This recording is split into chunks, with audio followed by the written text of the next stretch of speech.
Rip Shaw.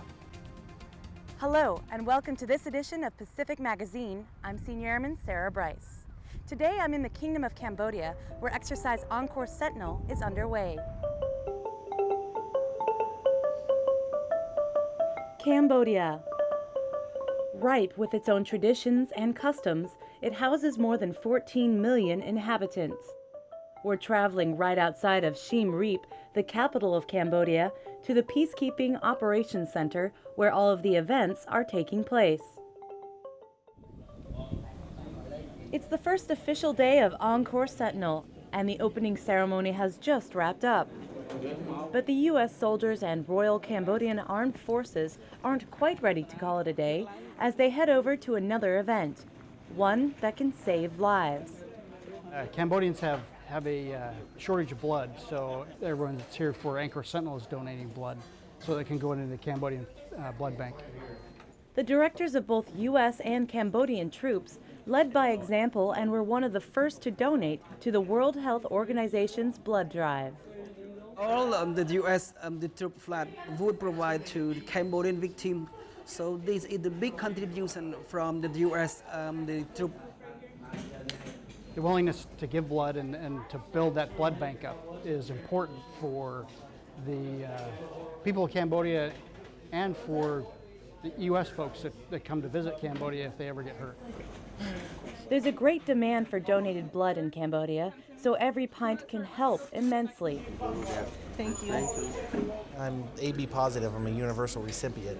I can take blood from anybody, but here they need my blood, so I figured I'd take advantage of it.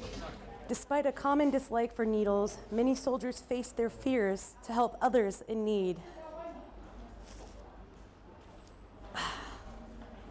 At the end of the event, 60 pints of blood were donated from 60 U.S. and Cambodian troops, bringing these brave blood brothers closer to each other and the local population. After donating blood, these troops get ready for their first learning experience of the exercise. It's a small room in the heart of Cambodia, where a few dozen Cambodian troops are gathered to study life-saving skills. There has to be an exit wound. Today we taught a class on control hemorrhage and bleeding to the Cambodian Army. You go up to your battle buddy. And this class is designed to help the military's readiness response to worldwide operations. We're building a capacity for not only the UN missions that they do, but for humanitarian relief missions that could happen. The Cambodian forces were introduced to medical procedures that they might encounter when working with other nations. Everybody was watching all the time, and like they wanted to learn. I was pretty impressed. The way our instructor teaches is really good, and I really enjoyed the class. Now, when you're wrapping this... Through a desire to learn and an appreciation for one another, both countries went away with the feeling of a job well done. I think I can teach what I learned to others, too. And after 4 days of this training, it's time to put that knowledge to the test in a medical emergency exercise. These troops are ready for action. They're battle buddies, wounded, and in need of immediate care. Today is the culminating event of the medical first responder course. They're all soldiers, none of them with medical background, so the first day it was kind of a challenge to even teach them what the things were, but they have picked it up very quickly, and they're doing great so far. Blood. Doing great and applying what they've learned for a combat medical rescue drill. Defending, moving, and giving first aid. The Cambodian troops will apply their new skills during UN peacekeeping operations, meaning that what they learned here can save the lives of U.S. forces out in the field. Detecting problems before they happen is an acquired skill set. These forces are learning to prevent problems that could be deadly if not discovered soon enough. This is, perfect, you lined up in the V. Thank you. Our next group has gathered outside for an improvised explosive device, or IED class. Today we covered IED awareness and dismounted patrols within an IED environment. Over here? The U.S. Army Pacific soldiers are teaching these troops what they have learned. I think the instructors are highly experienced because they have been out in Afghanistan and Iraq and used those experiences to teach us. Is there anything connected to this bottle? After these lessons, I will take what I learned to help build peace around the world. But this isn't just a one-way exchange of information. These soldiers are Cambodia's professional mine-clearing team. Today the Cambodians took time to show us how they would go about clearing a minefield. It's a real-world mission for them here. At times they clear mines here in Cambodia. They've had mine-clearing missions in Sudan and Lebanon also.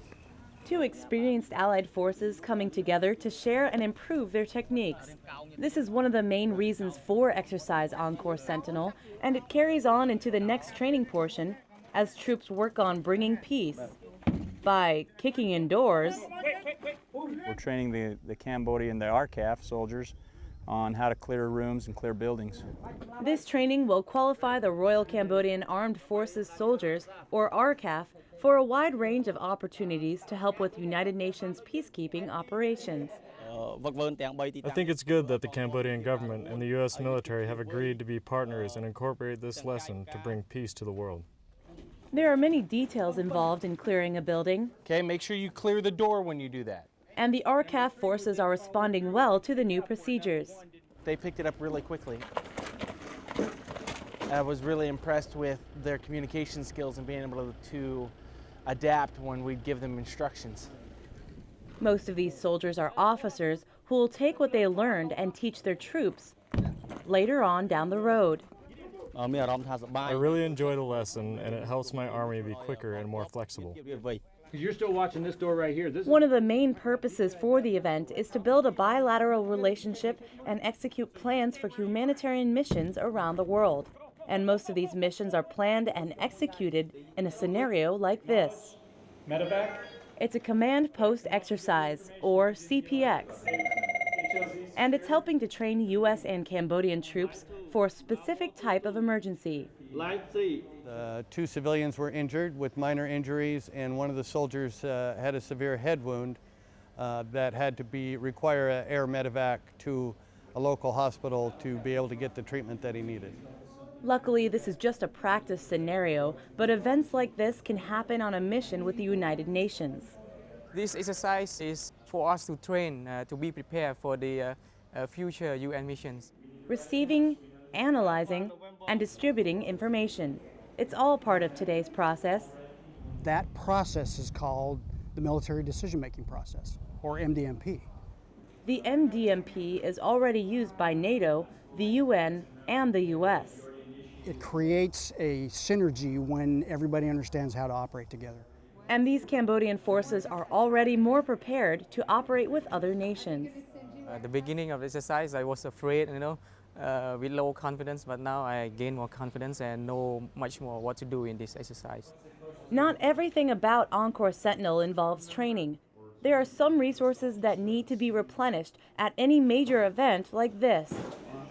Water, water everywhere, for everyone to drink. It equals out to about 6 bottles of water per soldier per day. 6 bottles of water per day for roughly 300 thirsty U.S. and Cambodian soldiers. And water consumption is kind of a huge thing if you can't tell. My supply room is just full of water. Although Staff Sergeant Jeff Hawes doesn't take an active part in the exercise training, his job covers 3 crucial necessities. Okay. Water, power, and then supply. He keeps the generator running during local power outages. Power's off. Since so many portions of the exercise rely on electricity. You want to know if the city power comes back on, you come over here and just look for the red light, and it's not, so we'll have to come back and check it in about an hour. Usually it's about 2 hours for a power outage. Supply Sergeant, helping to keep events like Exercise Encore Sentinel running smoothly. What's up? Another way to make the exercise run well is to build bonds with our Cambodian allies. How you doing? What's the name? One aspect of that involves living in the same field conditions. From sleeping under a mosquito net to showering with a bucket and even flushing your own toilet. These soldiers are embracing the culture of Cambodia. They've tasted the cuisine, learned a bit of the language. Kadao is the word for hot in Cambodian. Kadao na, very hot. That was one of the first things I learned. It's a little warm. Kadao. And if you haven't figured it out by now, the weather is a cultural experience in its own. Today it's just been super hot and then all of a sudden it's raining. Most soldiers agreed that the meals made some of the best lessons. Sit and enjoy and socialize, and it's wonderful. We give them a good impression, but also they're making a good impression on us. Although training is highly important, the other reason for holding this exercise is to build a better understanding for the values of our allies. Just becoming friends with one another and learning from each other.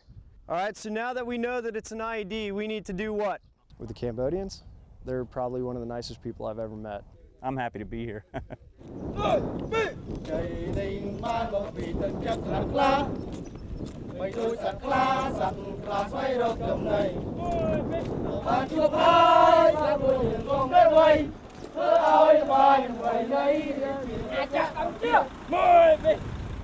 That does it for this edition of Pacific Magazine. I'm Senior Airman Sarah Bryce.